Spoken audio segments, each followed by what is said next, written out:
Have you ever wondered how much confidence does it take for you to brush your teeth? No.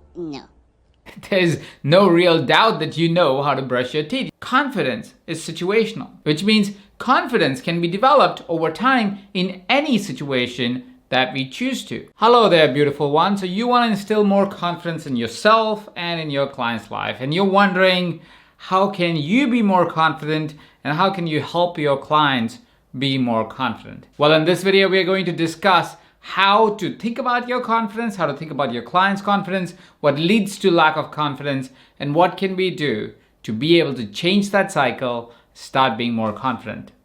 I can confidently tell you that every single week, I post interesting, powerful, and useful videos that will help your coaching career. So, to get a notification every single week, go ahead and hit that subscribe button. I'd love for you to be one of our subscribers. Now, without further ado, let's talk about confidence. Before we get into understanding what leads to lack of confidence, what you can do to be able to be more confident in life, let's first discuss what confidence really even means. Confidence for me is trust in our own abilities to be able to do a particular task at hand, to deliver to a particular requirement that we have committed to. That is confidence, which also informs me that confidence is something that is not a feeling. It's more of a skill. Let's understand this distinction because it may hinder your confidence. When I was a kid, when I was a child in school, I was often asked, are you feeling confident? Do you feel confident about taking this exam? Do you feel confident about running for this race? Do you feel confident for dancing on stage? Whatever that may be. But the question was always, am I feeling confident? What I've learned to understand in time is that confidence is not so much of a feeling. You don't feel confident. You know you're confident. It's more of a skill. It's more of something that is a learned behavior. Here's another reason why I truly believe that confidence or lack of confidence is a learned behavior. I have a 2-year-old at home, and honestly, there is nothing that he's not confident about. He would talk to Alexa, even if Alexa doesn't understand the word. He will tell me with full confidence that he needs that particular chocolate right now. He's very confident about eating exactly what I'm eating, despite that it might be spicy for him. Basically, he doesn't lack confidence. At 2 years old, if my son is that confident in everything that life has to offer, I wonder what happens to us as we grow up. How is it that suddenly we doubt ourselves, we lose confidence, we lose this inherent ability that we always had, and suddenly we're not confident? And that is exactly why I believe that confidence is a skill. It is something that you have. You always have it. You just have to nurture it. You have to work on it. You have to grow into it. You have been talked out of it through the course of life because of things that may have happened, and now you're relearning the skill to be confident. Confidence is a skill. Confidence is situational, which means when you are feeling lack of confidence, it is not you're feeling lack of confidence, you're feeling lack of confidence in that situation.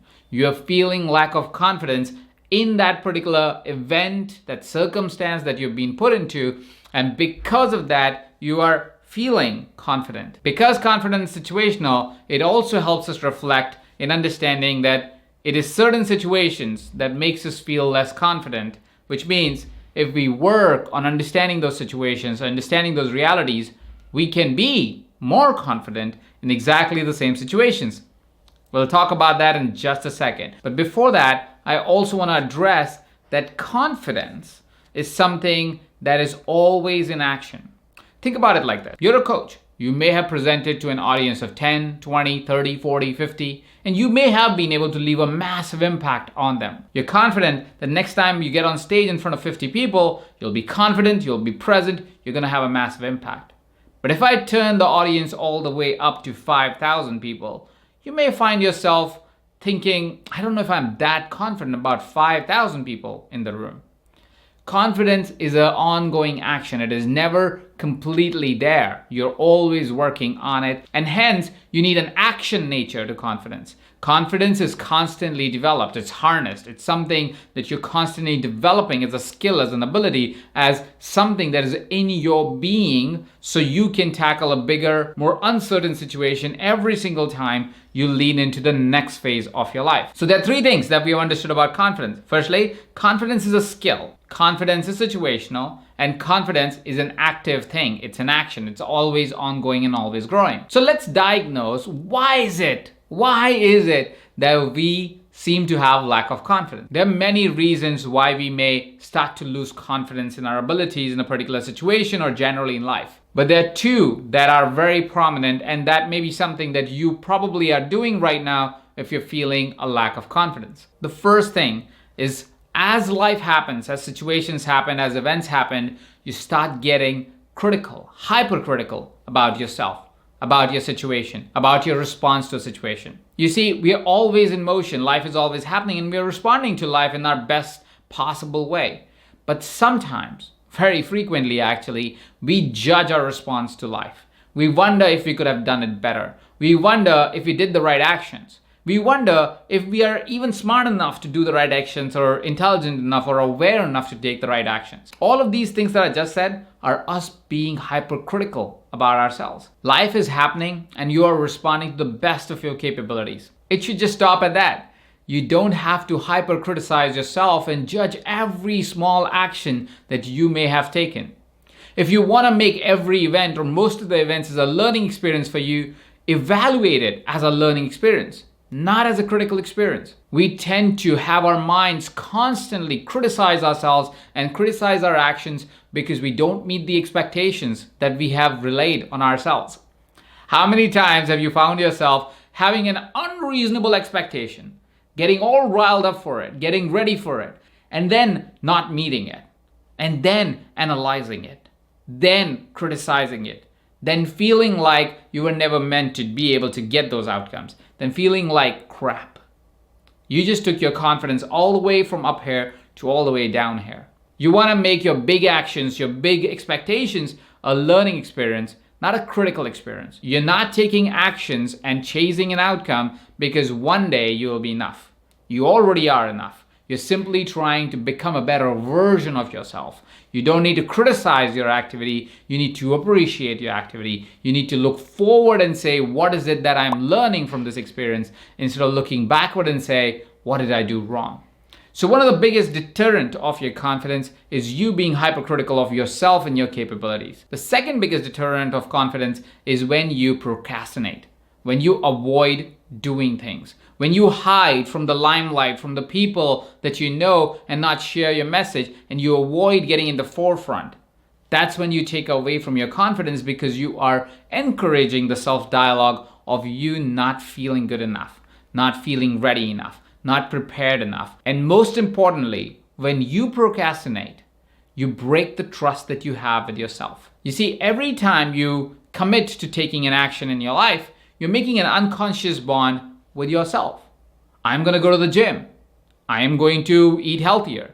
I am going to make that phone call. I'm going to reach out to that client. I'm going to call a friend. I'm going to really tell my partner how much I love her. When you say those things to yourself as a mental note, as a commitment, and then you don't do it because you procrastinated, because something stopped you, because you felt in the moment that you will do it later, you've broken a bond with yourself. And you break a bond with yourself consistently over a period of time, it takes away your confidence, your trust with yourself. So don't take away that trust that you have with yourself. Follow on to the commitments that you make to yourself. Don't procrastinate. Take action even if it is hard and difficult, because in time it will build more trust between you and your own commitments. And the more trust you have that you will follow on, that you will commit and then take action, the more confident you get. So how does one build confidence? Well, one builds confidence by trusting themselves. So any activity that will help you trust yourself more will be something that will add on to your confidence. But very often I get a question, Ajit, how do I build confidence in something that I'm new at? There is no way I can have trust with myself that I actually am good at this. So I have no confidence in it.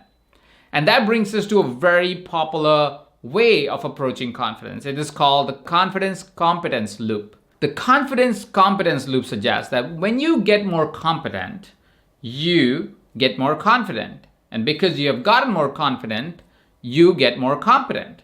And the loop keeps increasing, and hence you keep getting more competent and hence getting more and more confidence. But the problem with that is it can become a chicken and the egg problem. When you are starting something new, you have no competence and hence you have no confidence.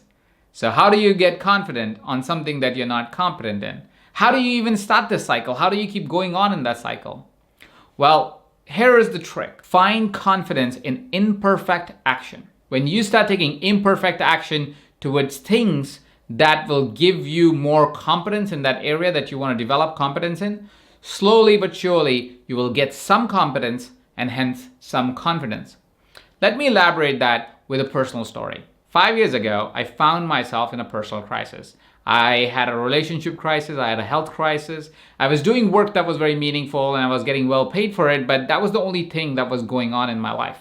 Which led me to ask myself a difficult question of saying, what is it that I even want to be? Who is it that I'm becoming? What is my purpose of life? What is it, the direction of travel I want to have? What is the kind of life? What is my ideal self that I chase? And in that vision quest, I found that the thing that I truly chase, thing that I'm really excited about, is being able to do meaningful work that impacts other individuals. And I specifically was very interested in writing books. I've always had great joy in reading amazing books, and I wanted to do that. I wanted to have that as my part of contribution in life. And because that was the way I wanted to contribute to life, I said, okay, I will start writing books. But here's the thing, I wasn't a writer. I had never written a book before. I had no idea how to write a book. I didn't know even where to start. I had no clear ideas that I'd really thought about. While my ambition was to become a writer, how does somebody with the ambition of becoming a writer and no writing ability become a writer one day? Well, I said, what is it that I can do that is imperfect action, that I know is not the perfect book, is not my final version, but will help me move towards the direction of becoming an incredible writer that impacts thousands through his books? So the first thing that I did is I started writing emails. I started really thinking about what is it that I want to write in emails that would really impact the person that is reading it. I was the CEO of a company called Mind Valley, and I would start writing these long memos that were inspirational pieces that would project an idea that otherwise was not top of mind within the company. I made it a habit that every month I would spend 2-3 hours writing one memo, sharing an idea that was in my head by putting it on a piece of paper. The memos got so good that people will forward them, would reply to them. I would have hundreds of employees replying to those emails saying that that memo made their day or made them think differently. Sometimes those memos would even be shared in the employee handbook. But when I started doing it, it took me 3 hours, 4 hours, sometimes the entire day to write a memo that was only 1 to 3 pages long. But that imperfect action led me to my next imperfect action, which was to start writing emails. And then I started writing all the emails that you get when you sign up to EverCoach or any of my companies. Once I started writing emails, now I had a daily habit of imperfect action. I knew these were not the best emails. I could probably hire a copywriter and they would crush it at this job. But I went and focused my efforts towards writing because my ambition, my goal was to become a writer. I wrote every single email that went on EverCoach for 5 straight years. Every single email. This amounted to thousands of emails that were written during that course of time. And soon enough, I was able to write my first book. In 2017, we released the Book of Coaching. The Book of Coaching has become a cornerstone in the coaching industry. It's an instructional guide that helps you understand how to build a coaching business that also creates a great impact on people. The reason I share the story is to show you that the Book of Coaching, even when I wrote it, I got a lot of reviews which said, hey, there is these many mistakes, these sentences don't make sense, and I cleaned up and I cleaned up and I cleaned up unless I got it. And once the book became successful, we have hundreds and thousands of reviews now which share how awesome that book has been for people and how they use it consistently to be able to build their coaching practice, and they have seen outcomes through it. Then I wrote my next book, Live Big. Then I wrote my next book, The Business Book of Coaching. And I have been at writing books and documents and guides and so forth ever since then. And I love being in this space today where I can say I'm a lot more competent at writing, a lot more confident in writing, but I still believe that I'm taking imperfect action so I can get more competent. I can have more confidence in my writing. Because the ultimate writing that I want to do is purely philosophical. I'm still getting there. I share this story so you understand that confidence is not this static. It's not this place where you get to. It's a place that you are already at. You just have to lean into imperfect action so you can find more competence and constantly move towards an even greater, more confident version of yourself. So ask yourself, ask your clients the question of the meaning and the spirit of life. Confidence is always available to you in the situation that you are at. If you want to have more confidence in a different situation, start taking imperfect action.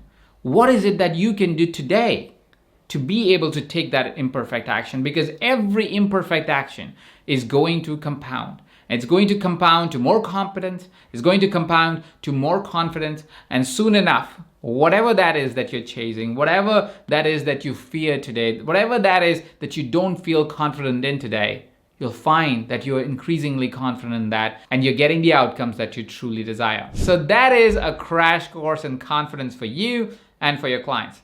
How did you find this video? If you enjoyed it, hit that like button. Share with me in the comment section below if there was an insight, there was a breakthrough moment that you had as you were watching this video presentation.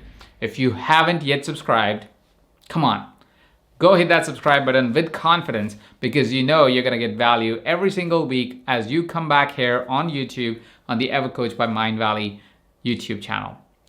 Thank you so much for watching. This is Ajit, and you're watching this on Ever Coach.